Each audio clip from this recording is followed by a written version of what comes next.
And we're very glad to have Senator Inhofe with us.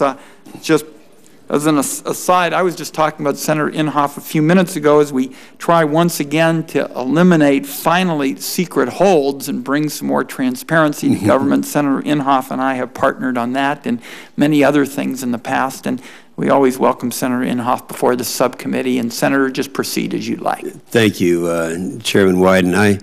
I appreciate also the comments that were made by both of the previous witnesses on ConocoPhillips.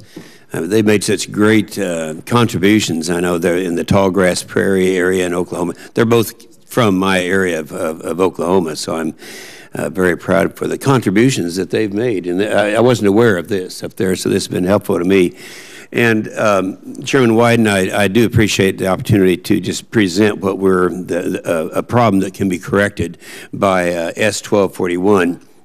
Which I have introduced with Senator Tester and with Senator Crapo. The House companion bill is H.R. 2031. It was introduced by my colleague in Oklahoma, Congressman Dan Boren, and he has some 7 other bipartisan co-sponsors. So there's nothing partisan about this. This is something that is just the right thing to do.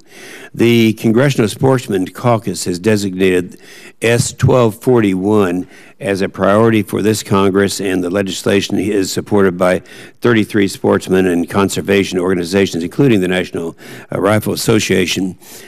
Very simply, this bill lessens the burdens on small commercial filming on public lands by authorizing a special permit to small film crews defined in the bill as 5 persons or fewer to simply pay a reasonable annual fee and be able to film on public lands.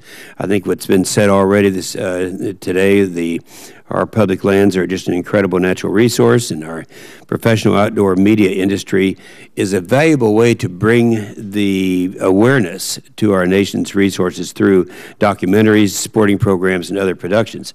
Small filming crews can be negatively affected by the current permitting and fee schedule because wildlife filming is very much affected by unpredictable factors requiring much patience and time. For example, Steve Scott, he's from Norman, Oklahoma. He has one of these small operations. He's an independent television producer, and he's the former chairman of the Professional Outdoor Media Association. He probably best describes the work of the small outdoor filming operation when he testified before Congress a short while ago. I was there, and I'm going to quote what he said because he says it in a way that more nearly reflects those who are in this business. He said, quote, "By its very nature, wildlife photography is extremely time-consuming. While large film and television production crews need relatively little time on public lands to complete their project, our nation's professional outdoor media may spend weeks or months in the field in order to capture a few magic seconds of unstaged nature in its pristine state. And when outdoor media members spend time in the field under the current fee structure, we also spend money, and we spend a lot of it."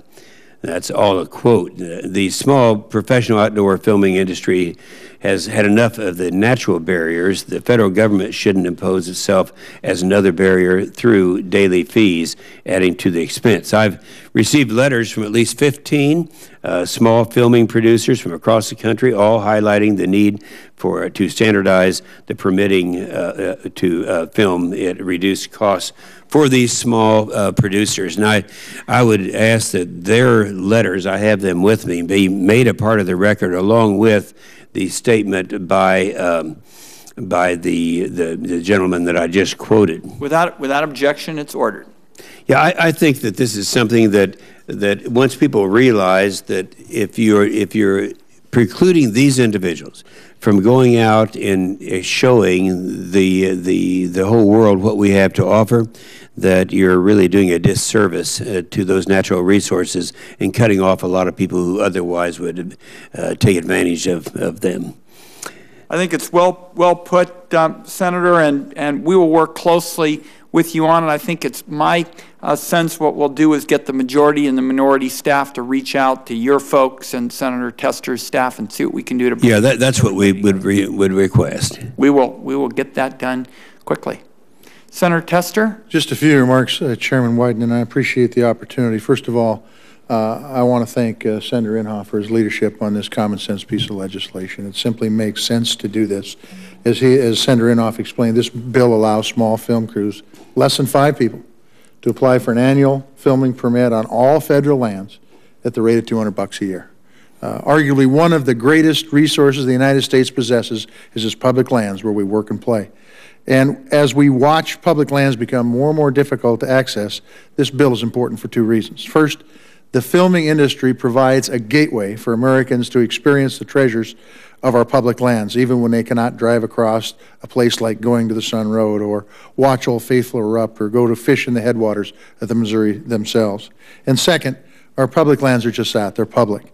It is important to make sure that there's a level playing field for all filmmakers and producers to access to these lands where they can practice their profession.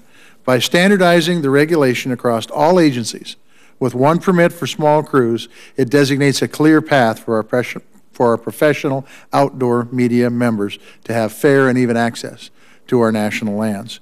In 2000, when Congress passed a law to assess fees on film crews, the aim was to keep Hollywood-style production crews from negatively impacting our public lands. Unfortunately, that legislation was interpreted so broad that now small film crews who have a minimal impact are serving the public interest, filming hunter safety videos or documenting outdoor events, are put to the same level as multi-million-dollar productions. As Vice Chairman of the Sportsman Caucus, I'm proud to say that the Senate Sportsman's Caucus leadership supports this bill and its effort to promote exposure and access to the great outdoors. Additionally, over 30 outdoor and journalism groups have signed on in support of this legislation. I look forward to working with the committee. I look forward to working with you, Mr. Chairman, and the administration to assure that all journalists and videographers are not unduly burdened from sharing the beauty and wealth of our public lands. Once again, thank you to Senator Inhofe, and thank you, Mr. Chairman. Thank you both, and we'll follow up quickly and get these staff discussions moving, see what we can do to get this worked out.